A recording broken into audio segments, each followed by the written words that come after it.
Avant de prier, prenons d'abord un moment pour écouter la parole de Dieu, puis nous prierons ensemble. La croissance spirituelle ne survient pas par hasard. On ne dérive pas vers une marche plus profonde avec Dieu. On grandit lorsqu'on choisit jour après jour de modeler sa vie autour de Jésus, et non autour de son propre confort ou de ses habitudes. La Bible nous appelle à regarder à Christ, à examiner comment il a vécu, puis à marcher sur ses traces. Elle déclare dans Philippiens 2h5, « Ayez en vous les mêmes sentiments que Jésus-Christ ». Cela signifie que vous n'êtes pas seulement appelé à croire en Jésus, vous êtes appelé à penser comme lui, à porter son état d'esprit, ses priorités, sa posture de soumission devant le Père. Si vous voulez grandir en tant que croyant, vous devez observer attentivement comment Jésus a vécu sur cette terre et vous demander « Comment puis-je suivre cet exemple dans ma vie quotidienne ?» L'un des exemples les plus clairs se trouve dans sa vie de prière. Marc 1h35 dit « Le matin, bien avant l'aube, il se leva, sortit et s'en alla dans un lieu désert, et là il priait. » La Bible ne donne pas ces détails par accident. Elle précise que c'était très tôt, qu'il faisait encore nuit, que Jésus se leva, quitta la maison, se rendit dans un lieu isolé et pria. Chaque élément de ce tableau est important. Cela montre que la prière n'était pas pour lui quelque chose de fortuit, elle était intentionnelle. Elle lui coûta du sommeil. Elle exigea qu'il s'éloigne des gens. Elle était personnelle, concentrée et réelle. Pourquoi cela importe-t-il pour vous ? Parce que ce que Jésus fit au petit matin n'était pas simplement une habitude, c'était une révélation de ses priorités. Il commençait avec le Père. Avant que les gens ne touchent à sa journée, le Père l'avait fait. Avant les besoins, les exigences, le bruit et la pression, il avait déjà rencontré Dieu. Lorsque vous choisissez de prier le matin, vous faites quelque chose de similaire. La prière matinale, c'est comme placer la journée entre les mains de Dieu avant de la placer dans les vôtres. La Bible dit dans le psaume 5h3, « Éternel, le matin, tu entends ma voix. Le matin, je me tourne vers toi, et je regarde. » Il y a quelque chose de puissant à commencer sa journée en levant les yeux plus tôt qu'en regardant autour de soi. Quand vous commencez avec Dieu, il devient plus facile de rester conscient de sa présence au fil des heures. Vous constaterez que votre cœur retourne à la prière tout au long de la journée parce que vous avez commencé en ce lieu. La prière du matin aligne aussi votre cœur sur la volonté de Dieu. Lorsque vous vous présentez d'abord devant lui, vous ne lui demandez pas de bénir vos plans après les avoir déjà faits. Vous l'invitez à façonner vos pensées, vos décisions, vos réponses avant que le jour ne commence. Vous devenez plus sensible aux impulsions du Saint-Esprit parce que vous vous êtes déjà approché. La Bible dit dans Matthieu 6h33, « Cherchez premièrement le royaume de Dieu et sa justice, et toutes ces choses vous seront données par-dessus. » Lorsque vous cherchez Dieu en premier, vous mettez votre vie en ordre. Vous dites par vos actions, et pas seulement par vos lèvres, que Dieu occupe la première place. Cela crée de la place dans votre cœur pour sa paix, sa sagesse et sa direction. Avoir un temps fixe avec Dieu le matin, c'est comme accorder son cœur à la bonne fréquence. Vous devenez plus conscient lorsqu'il vous pousse à encourager quelqu'un, à dire une parole aimable, à faire une pause avant de réagir, à prier pour une personne qui vous vient soudain à l'esprit. Vous découvrirez peut-être que Dieu a préparé des moments précis dans votre journée, ce que beaucoup appellent des rendez-vous divins. Quelqu'un pourrait avoir besoin d'une parole d'espérance, d'une prière, ou même simplement d'un sourire.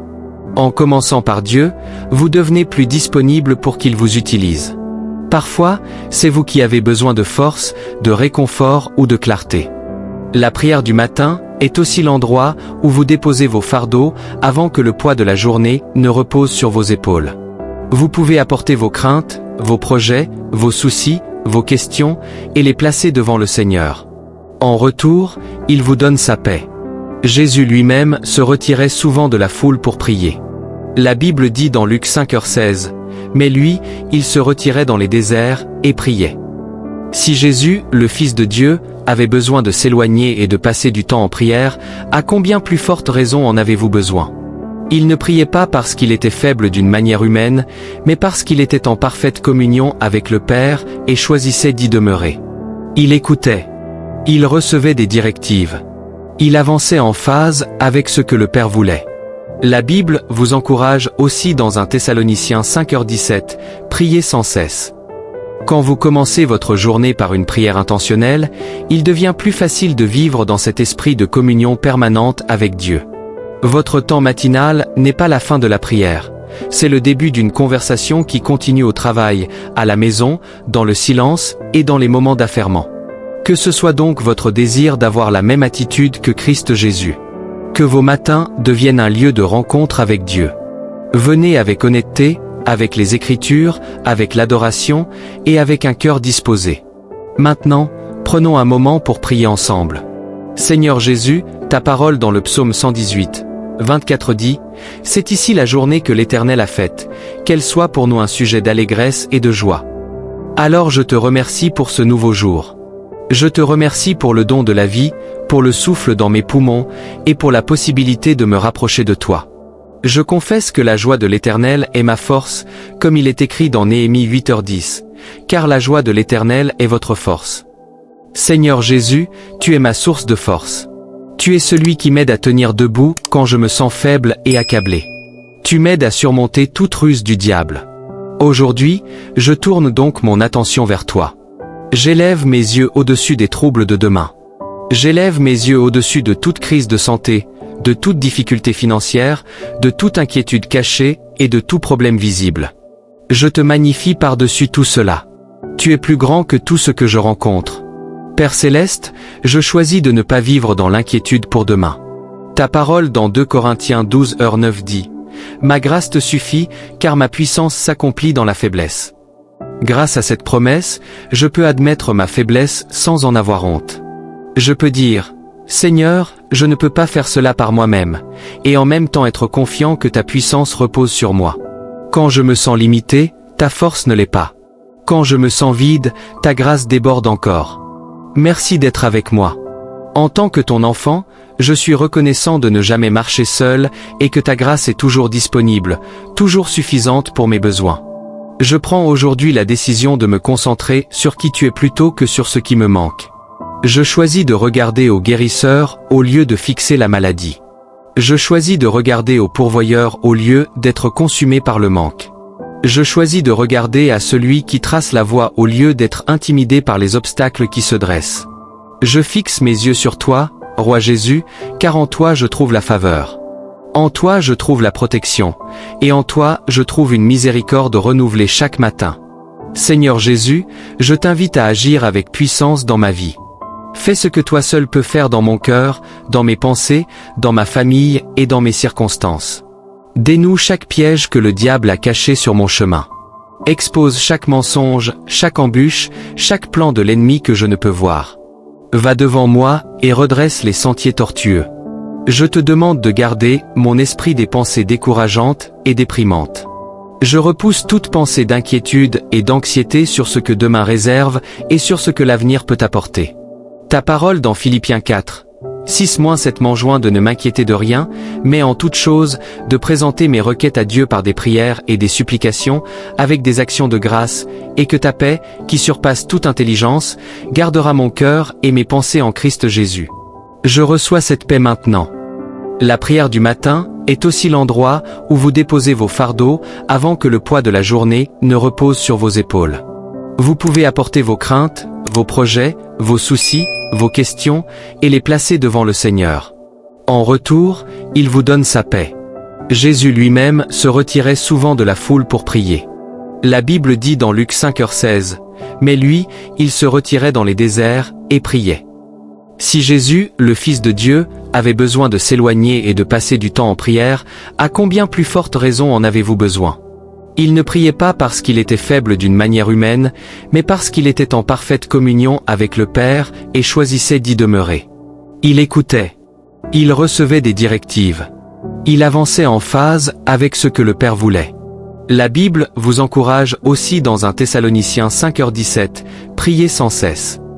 Quand vous commencez votre journée par une prière intentionnelle, il devient plus facile de vivre dans cet esprit de communion permanente avec Dieu. Votre temps matinal n'est pas la fin de la prière. C'est le début d'une conversation qui continue au travail, à la maison, dans le silence et dans les moments d'affairement. Que ce soit donc votre désir d'avoir la même attitude que Christ Jésus. Que vos matins deviennent un lieu de rencontre avec Dieu. Venez avec honnêteté, avec les Écritures, avec l'adoration, et avec un cœur disposé. Maintenant, prenons un moment pour prier ensemble. Seigneur Jésus, ta parole dans le psaume 118, 24 dit « C'est ici la journée que l'Éternel a faite, qu'elle soit pour nous un sujet d'allégresse et de joie. » Alors je te remercie pour ce nouveau jour. Je te remercie pour le don de la vie, pour le souffle dans mes poumons, et pour la possibilité de me rapprocher de toi.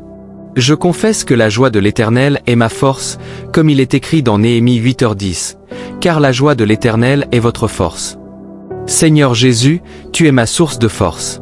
Tu es celui qui m'aide à tenir debout quand je me sens faible et accablé. Tu m'aides à surmonter toute ruse du diable. Aujourd'hui, je tourne donc mon attention vers toi. J'élève mes yeux au-dessus des troubles de demain. J'élève mes yeux au-dessus de toute crise de santé, de toute difficulté financière, de toute inquiétude cachée et de tout problème visible. Je te magnifie par-dessus tout cela. Tu es plus grand que tout ce que je rencontre. Père Céleste, je choisis de ne pas vivre dans l'inquiétude pour demain. Ta parole dans 2 Corinthiens 12h9 dit « Ma grâce te suffit, car ma puissance s'accomplit dans la faiblesse. » Grâce à cette promesse, je peux admettre ma faiblesse sans en avoir honte. Je peux dire « Seigneur, je ne peux pas faire cela par moi-même » et en même temps être confiant que ta puissance repose sur moi. Quand je me sens limité, ta force ne l'est pas. Quand je me sens vide, ta grâce déborde encore. Merci d'être avec moi. En tant que ton enfant, je suis reconnaissant de ne jamais marcher seul et que ta grâce est toujours disponible, toujours suffisante pour mes besoins. Je prends aujourd'hui la décision de me concentrer sur qui tu es plutôt que sur ce qui me manque. Je choisis de regarder au guérisseur au lieu de fixer la maladie. Je choisis de regarder au pourvoyeur au lieu d'être consumé par le manque. Je choisis de regarder à celui qui trace la voie au lieu d'être intimidé par les obstacles qui se dressent. Je fixe mes yeux sur toi, Roi Jésus, car en toi je trouve la faveur. En toi je trouve la protection, et en toi je trouve une miséricorde renouvelée chaque matin. Seigneur Jésus, je t'invite à agir avec puissance dans ma vie. Fais ce que toi seul peux faire dans mon cœur, dans mes pensées, dans ma famille et dans mes circonstances. Dénoue chaque piège que le diable a caché sur mon chemin. Expose chaque mensonge, chaque embûche, chaque plan de l'ennemi que je ne peux voir. Va devant moi et redresse les sentiers tortueux. Je te demande de garder mon esprit des pensées décourageantes et déprimantes. Je repousse toute pensée d'inquiétude et d'anxiété sur ce que demain réserve et sur ce que l'avenir peut apporter. Ta parole dans Philippiens 4. 6-7 m'enjoint de ne m'inquiéter de rien, mais en toute chose, de présenter mes requêtes à Dieu par des prières et des supplications, avec des actions de grâce, et que ta paix, qui surpasse toute intelligence, gardera mon cœur et mes pensées en Christ Jésus. Je reçois cette paix maintenant.